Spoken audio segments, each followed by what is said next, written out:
8:00 தான் வந்து நான் கம்ப்ளீட் பண்ணேன் வேலைய. ஏன்னா, என் மகளுக்கு வந்து காலேஜுக்கு அனுப்பல. அவளுக்கு கொஞ்சம் உடம்பு சரியில்லன்ட்டு. இது எல்லாமே பின்னாடி வந்து முதுகுக்கு பின்னாடி பேசுறாங்கல்ல, அவங்களுக்காகத்தான். அவங்கள பத்தி சரியா தெரிஞ்சுக்காம, அவங்கள பத்தி வந்து பின்னாடி வந்து பேசுறவங்கள தான் சொல்றேன். நாங்கலாம் ஆம்பளைங்க கிட்ட பேச மாட்டோம். நான் ரொம்ப ஒழுக்கமானவங்க. நெறைய பேர் வந்து அவங்களே நெனச்சுக்கிட்டு இருக்காங்க. ஆம்பளைங்க கிட்ட பேச மாட்டோம்ன்னு சொல்றீங்க. நான் ஒரே ஒரு விஷயம் கேட்குறேன். நீங்க மளிகை கடையிலருந்து, பால் கடையிலருந்து, காய்கறி கடையிலருந்து, சிலிண்டர் போறவன்லருந்து எல்லார்ட்டயும் ஆம்பளைங்க தான். அவங்ககிட்ட பேசாம தான் இருக்கீங்களா?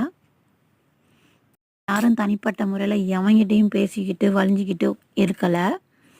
யாரோ ஒருத்தவங்க செய்ற தப்புக்கு, நீங்க வந்து இன்ஸ்டாவுல இருக்கக்கூடாது, Facebookல இருக்கக்கூடாது, WhatsAppல இருக்கக்கூடாது. நீங்க அப்படி இருந்தீங்கன்னா, யார்ட்டயாவது ஆம்பளைங்க கிட்ட பேசுறீங்க அப்படின்னு வந்து நீங்களே ஜட்ஜ் பண்ணிக்கிறாதீங்க. YouTube வச்சிருக்கிறது நெறைய பேருக்கு வந்து வயித்தெரிச்சலாவே இருக்கு. என்ன ஒழுக்கம் இல்லாதவன்னு சொல்றனால, நான் வந்து ஒழுக்கம் இல்லாதவளா ஆயிற மாட்டேன். அல்லாஹ்வுக்கு தெரியும் இல்லையா?